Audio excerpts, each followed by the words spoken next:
June 2020. 1.9 billion euros vanished. Not stolen. Never existed. This is Wirecard, the German fintech darling that fooled the world and became Europe's biggest fraud. 1999, Wirecard started as a small payment processor in Munich. By 2018, they were a fintech giant worth 24 billion euros. Bigger than Deutsche Bank. The promise: digital payments for the internet age. Process credit cards. Mobile wallets.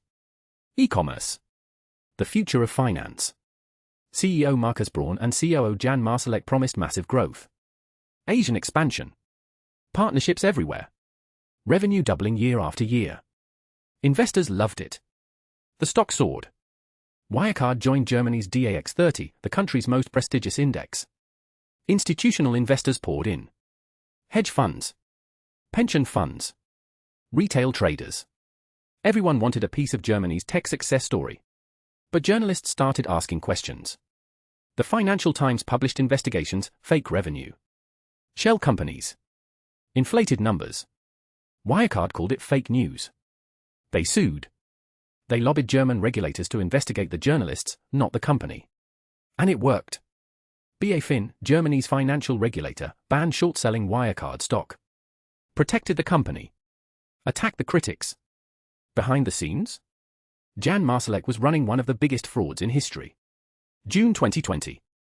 Ernst & Young, Wirecard's auditor, couldn't verify 1.9 billion euros supposedly held in Asian trust accounts. The money was supposed to be in 2 Philippine banks. EY asked to see it. The bank said, "We never held Wirecard's money. Those documents are fake." Wirecard's response: "The money exists. It's just somewhere else." June 18th, Wirecard admitted the money probably doesn't exist. June 19th, the stock crashed 90%. 60 billion in market value, gone in hours. June 22nd, Wirecard filed for insolvency. Jan Marsalek disappeared. Left Germany. Interpol issued a red notice. He was last spotted in the Philippines.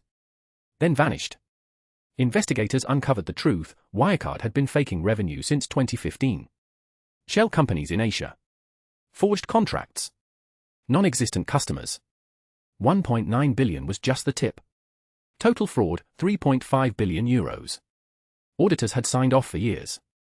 Regulators had protected them. Investors had believed every word. Markus Braun was arrested. Charged with fraud and market manipulation. Trial ongoing. Jan Marsalek?